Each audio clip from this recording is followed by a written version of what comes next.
महत्वपूर्ण क्षेत्र, सबसे महत्वपूर्ण राज्य। बगावत नहीं है, ये इंकलाब है और ये इंकलाब की आवाज गुजरात से शुरू होगी और पूरे हिंदुस्तान। 65 का युद्ध हो, 71 का युद्ध हो, जिसने पाकिस्तान के 2 भाग किए हो, ऐसी सेना में अगर कोई युवा नौकरी करेगा, अगर सेवा देगा, अगर बलिदान देगा, तो क्या 11 लाख उसकी कीमत कर दी है सरकार। वहां तक भी पहुंच चुकी है। केंद्र सरकार के कई नुमाइंदे वहां भी पहुंचे हैं। मुद्दा थोड़ा बहुत गंभीर नहीं है, बहुत ज्यादा गंभीर हो चुका है। मंत्री उनको चौकीदार रख रहे हैं अपने कार्यालय में। ये अहम मुद्दे है क्या सरकार का? तरफ से डटे हुए हैं। नरेंद्र मोदी वापस लेंगे और माफी मांगेंगे। इस योजना को वापस लेना होगा, लेना होगा, लेना होगा। तो आखिर में थूक कर चाटना पड़ा। और बयान दे रहे, बड़ा बयान मेरा आक्षेप है। दरिया तेरी अब खैर नहीं, लहरों ने बगावत कर दी है। और मोदी जी से कहूंगा कि ये तलवार तुझे झुकना होगा। अब गर्दन ने बगावत कर दी है। ये जो गर्दन आपको दिखी है, ये बगावत की गर्दन है।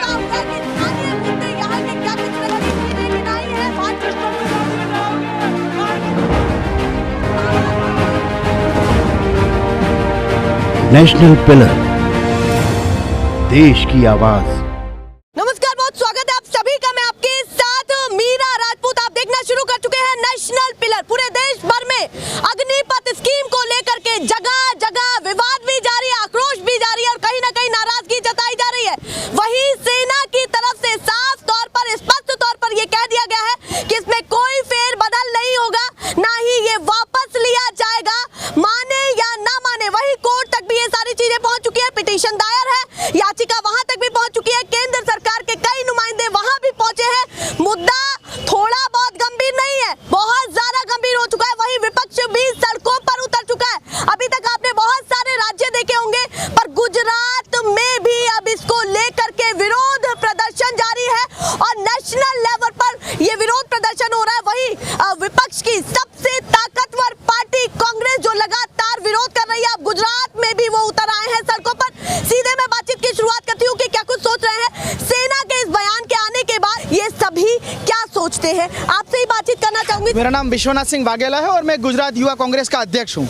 मैं आपसे कहना चाहता हूँ कि 2014 में बाबा रामदेव और अन्ना हजारे के झूठ और फरेब से सत्ता में आई भारतीय जनता पार्टी ने हर साल 2 करोड़ नौकरी देने का वायदा किया था। 8 साल हो गए हैं, 2 करोड़ तो छोड़िए, 2 लाख रोजगार भी सरकार 8 साल में दे नहीं पाई है।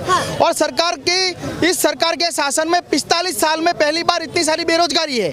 और वो बेरोजगारी गुजरात में भी है। सरकार ने एक लॉलीपॉप दी है युवाओं को, सेना में भर्ती के नाम पर 4 साल नौकरी देंगे, रिटायर होने के बाद 11 लाख देंगे और फिर अपने आप रस्ते पर जाओ। छोटा सम्मान मानते हैं क्या आप? ये बताइए, अग्निवीर का छोटा मोटा सम्मान। अरे साहब, सेना का जो गौरववंत इतिहास रहा है, 65 का युद्ध हो, 71 का युद्ध हो, जिसने पाकिस्तान के 2 भाग किए हो, ऐसी सेना में अगर कोई युवा नौकरी करेगा, अगर सेवा देगा, अगर बलिदान देगा, तो क्या 11 लाख उसकी कीमत कर दी है सरकार। उन्होंने कहा है कि तीनों सेना में कहीं ना कहीं अग्निपथ स्कीम के द्वारा ही भर्तियां होंगी, माने या ना माने। जब ऐसी स्थिति आ जाए तो आप क्या करें? सरकार ने जब जो किसान कानून लाए थे, 3 काले कायदे, सरकार उस दिन भी कहती थी कि हम कायदे वापस नहीं लेंगे। पूरे भारत में प्रदर्शन हुआ, किसान 1 साल तक बैठा रहा और सरकार को आखिर में थूक कर चाटना पड़ा और अपने काले कानून वापस लेने पड़े। हम यही मानते हैं कि युवा के आक्रोश के सामने सरकार को झुकना पड़ेगा।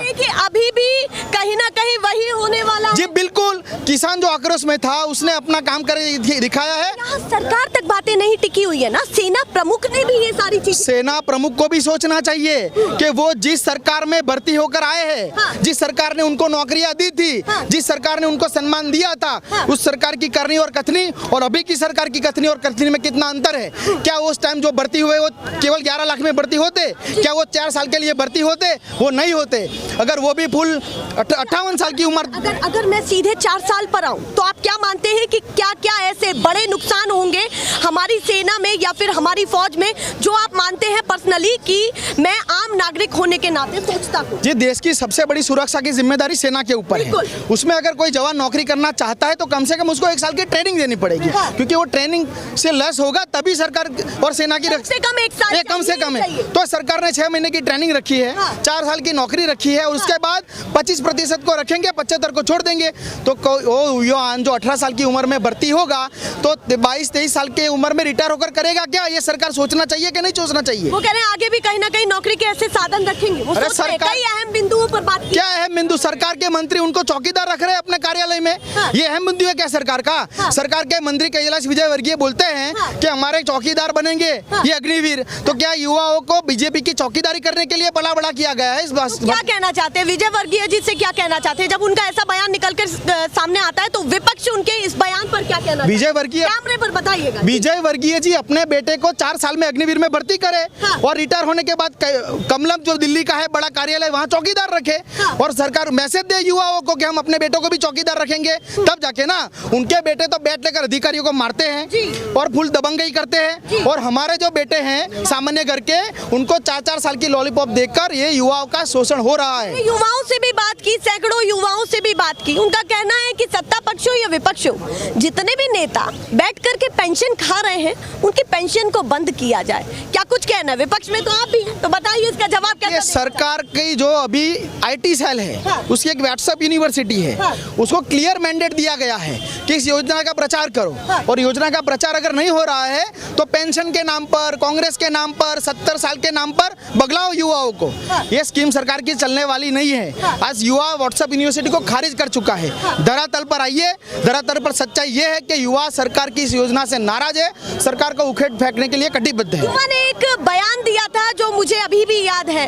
उन्होंने कहा, उनके पहले शब्द यही थे कि पहले बूढ़े शेर मैदान में उतरे थे और अब जवान शेर मैदान में उतरे हैं। क्या कुछ कहना चाहते हैं उनके इस बयान पर? देखिए ये देश जो बुजुर्ग है उनके आशीर्वाद से चलता है जी। और युवा के जोश से चलता है। हाँ। दोनों की जरूरत है। हाँ। अगर एक भी नहीं होगा तो देश नहीं टिक पाएगा। जी। कांग्रेस पार्टी, विरोध पक्ष और युवा हाँ। बुजुर्ग का भी सम्मान करते हैं और युवा का जोश का सम्मान करते जी। हैं। दोनों मिलकर इस योजना का विरोध करेंगे और इस योजना को वापिस लेना होगा, लेना होगा, लेना होगा। किसी भी हालत में किसी भी हालत में लेना होगा, चाहे हमारा खून बहे।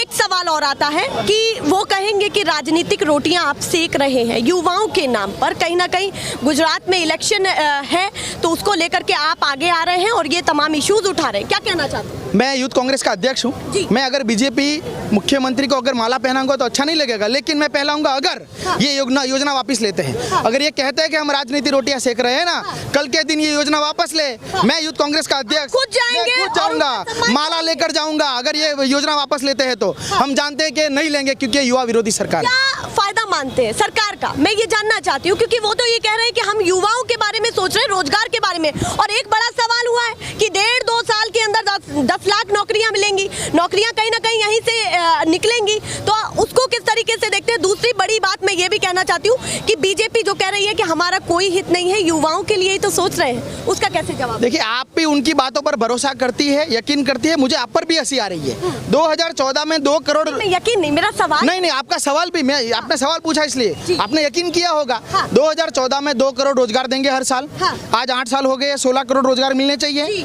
फुटी कौड़ी नहीं दिए युवाओं को, एक रोजगार नहीं दिया है। 45 साल में बेरोजगारी चरम सीमा पर है। अगर फिर भी हम इनकी योजनाओं का भरोसा करते हैं तो हमें अपने आप को सोचना पड़ेगा कि हमें सरकार का भरोसा क्यों करते इस हैं। बार मानते हैं कि गुजरात के इलेक्शन में सबसे बड़ा मुद्दा बेरोजगारी रहेगा? देखिए, आज हम जिस जगह पड़ेगा उसका जिस जगह खड़े हैं हाँ। ये आनंद है। हाँ। ये सरदार की जन्मभूमि और कर्मभूमि है। जी। सरदार जब देश के पहले गृह मंत्री थे। हाँ। सरदार के जो कभी अन्याय सहन नहीं करते थे, इस जगह में खड़े होकर आज यूथ कांग्रेस कह रही है इस आंदोलन को हम गली गली में ले जाएंगे। सरकार जब तक अग्निपथ वापस नहीं लेगी, सरकार को छोड़ेंगे नहीं। मतलब आप कह रहे हैं उन्हीं के पद चिन्हों पर चलेंगे आप? हम हमारे डीएनए में सरदार गांधी है। हाँ। क्यों ना चले उनके पद चिन्हों पर। हाँ, चलिए, और भी सवाल उठ रहे हैं कहीं ना कहीं कि जो आगजनी हो रही है वो ऐसी विपक्ष की विचारधाराओं के कारण आगजनी हो रही है। देखिए, हमारा स्पष्ट आक्षेप है कि सरकार अपने लोगों को उस भीड़ में शामिल करती है, उन्हीं से आग चंपी करवाती है और युवाओं को बदनाम करती है। आज हजारों की संख्या में युवा यहाँ इकट्ठा है, आप भी देख रही है। क्या किसी ने कायदा कानून हाथ में लिया? हाँ। हमको कायदा कानून हाथ में नहीं लेना है। मतलब आप समझते हैं कि उसमें भी कई लोगों को भेजा जा जा रहा है। बड़ा बयान दे रहे हैं। बड़ा बयान मेरे आक्षेप है, प्रोपोगंडा है भारतीय जनता पार्टी का। जहां अगर भी युवा आंदोलन कर रहा है वहां उनके कार्यकर्ता जाते हैं, आगजनी करते हैं और जनता में ये माहौल बनाते हैं कि युवा हिंसा पर उतारू है। युवा हिंसा पर उतारू नहीं है। कांग्रेस की यूथ विंग मैदान में उतर चुकी है। थोड़ा सा और साइड हो जाए, और भी लोगों से बातचीत करती हूँ। आप बताइए, पसीना बह रहा है, ऐसा ही युवाओं का पसीना बहता है, क्या कुछ कहना चाहते हैं? युवाओं का दर्द किस तरीके से बता रहे हैं? मैं मध्य प्रदेश से हूँ। मध्य प्रदेश से हूँ, युवा कांग्रेस का प्रवक्ता हूँ और आनंद में आके काम कर रहा हूँ। मैं केवल 2 लाइन में अपनी बात कर दूंगा कि दरिया तेरी अब खैर नहीं, लहरों ने बगावत कर दी है। दरिया तेरी अब खैर नहीं, लहरों ने बगावत कर दी है। और मोदी जी से कहूंगा कि ये तलवार तुझे झुकना होगा, अब गर्दन ने बगावत कर दी है।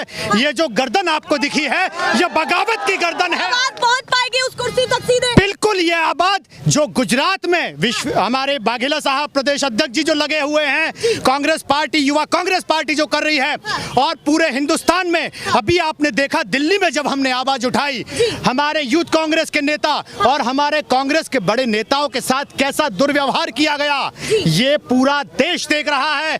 अग्निपथ की आग भारतीय जनता पार्टी और नरेंद्र मोदी सरकार को इस बार जला के राख कर देगी। वो अग्निपथ स्कीम एक तरफ शुरू हो चुकी है, वो कहीं नहीं रुक रही है, वो कहीं ना कहीं उसकी प्रोसेसिंग शुरू हो चुकी है। क्या कहना चाहते हैं? देखिए, मैं आपको बात बताऊं, मैं विश्वनाथ भाई की बात को ही आगे बढ़ाऊंगा।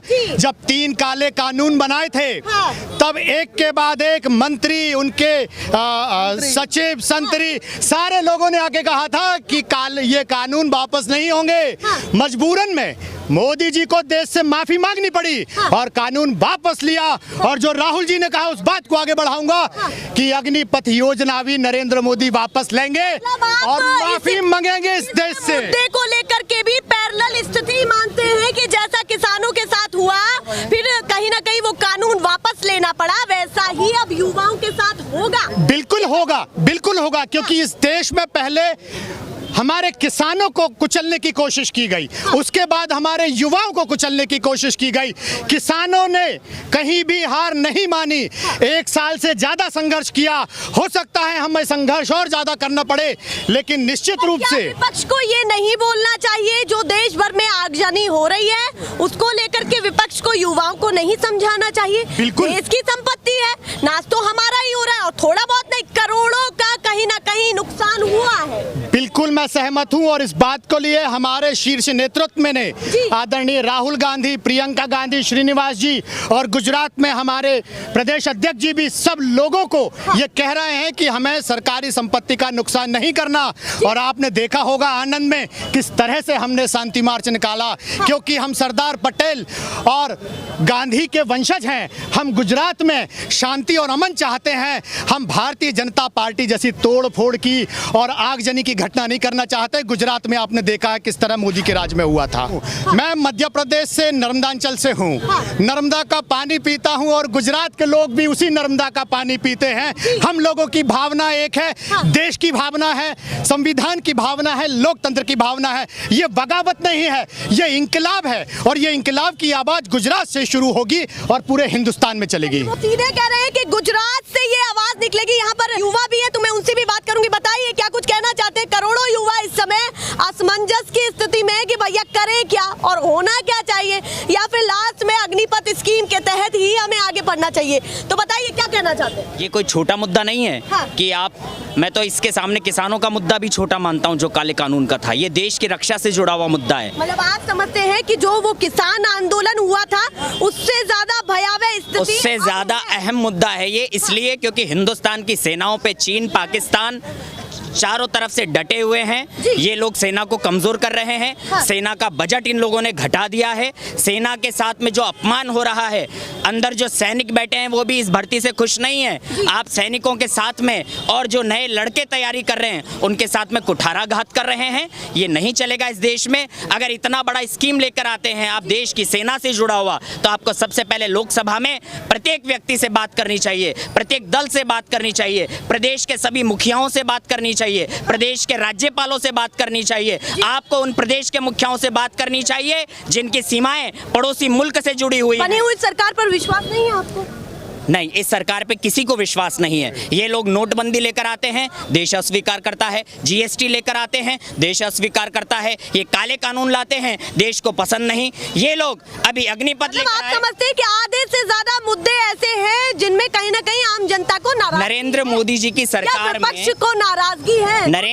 नरेंद्र मोदी जी की सरकार में हाँ। सिर्फ एक एजेंडा चल रहा है, वो है सिर्फ सांप्रदायिकता। इसके अलावा देश के विकास से उन्हें कोई मतलब नहीं है। वो उस बेस पर चुनाव जीत रहे हैं, लेकिन इस बार उन्होंने युवाओं को ललकारा है। तो हम बीजेपी सरकार को बता देंगे कि युवा क्या होते हैं। ये 2022 का चुनाव गुजरात में हो रहा है। इस चुनाव में युवा और किसान ये मिलकर इनको बताएगा कि अहंकार और घमंड की राजनीति किस तरह से परास्त होती है। इसका जवाब हम इलेक्शंस में देंगे। राज्यों में, अलग अलग राज्यों में ये देखने के लिए मिला, पर पहली चीज ये है कि गुजरात में अब भी फिर से चालू हो चुका है। क्या कहना चाहते हैं? अभी तक गुजरात में ऐसी चीजें नहीं दिख रही थी कि प्रदर्शन हो रहा है इन मुद्दों को लेकर के, पर आज सबसे बड़ी बात है कि आज गुजरात में इतना बड़ा प्रदर्शन विपक्ष की तरफ से हुआ है, या मैं सीधे सीधे कहूं कि कांग्रेस की तरफ से हुआ है। क्या कहना चाहते हैं अंतिम में? मैडम, गुजरात में ये पूरा प्रोग्राम चलेगा और गुजरात के युवा, गुजरात में जो रोजगार के लिए लालसा रखते हैं युवा, उनके माता पिता जो इच्छाएं रखते हैं कि हमारा बेटा कुछ करे, कुछ बने, क्या आप उस व्यक्ति को 4 साल के लिए अग्निपथ में भेजना चाहते हो? वो 4 साल के लिए वहां जाकर क्या करेगा? 1 साल ट्रेनिंग करेगा, कम से कम 2-3 महीना उसको छुट्टी भी चाहिए होगा 4 साल में। कहते हैं कि सरकार को तो चलो पता नहीं है कुछ भी, कि ठीक है कि सरकार को उतना अंदाजा नहीं है, जैसे आपने कहा कि भैया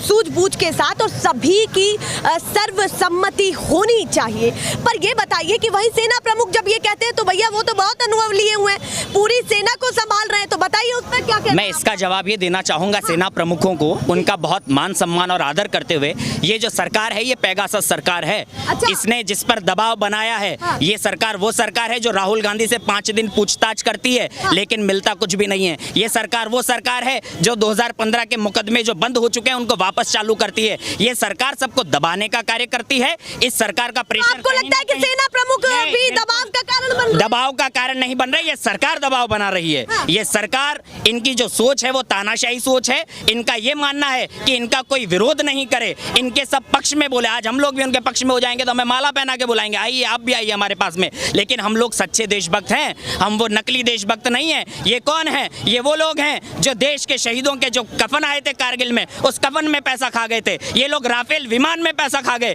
ये लोग सेना का जो पैसा है उसको खा गए। इतनी सारी चीजें हो रही तो विपक्ष पर विश्वास क्यों नहीं किया जा रहा? विपक्ष पे विश्वास होगा, धीरे धीरे होगा। 70 साल कांग्रेस की सरकार रही, कांग्रेस पार्टी 10 साल तक जब मनमोहन सिंह जी की सरकार थी, देश ने पसंद नहीं किया, हमारी सरकार चली गई। अब इन लोगों की सरकार है, आ जाएंगे, आने दो इनको। लेकिन जब देश समझ जाएगा, जब देश को समझ में आएगा, कभी भी जैसे राहुल जी कहते हैं कि झूठ कितना भी हो लेकिन अंत में उसकी हार निश्चित है, उसकी तय है। अंत में विजय सिर्फ और सिर्फ सत्य की होगी। उन्होंने अपने नेता के उस बयान और उन बातों से एंड किया है इस प्रोग्राम को। पर सबसे बड़ी बात है, थोड़ा सा तस्वीरें घुमाइए, कि अब गुजरात में भी अग्निपथ स्कीम को लेकर के बड़ा प्रदर्शन जारी है, जो ये तस्वीरें बहुत खास बना देती हैं, क्योंकि यहाँ से बड़े बड़े दिग्गज नेता निकल करके कुर्सी पर बैठे भी थे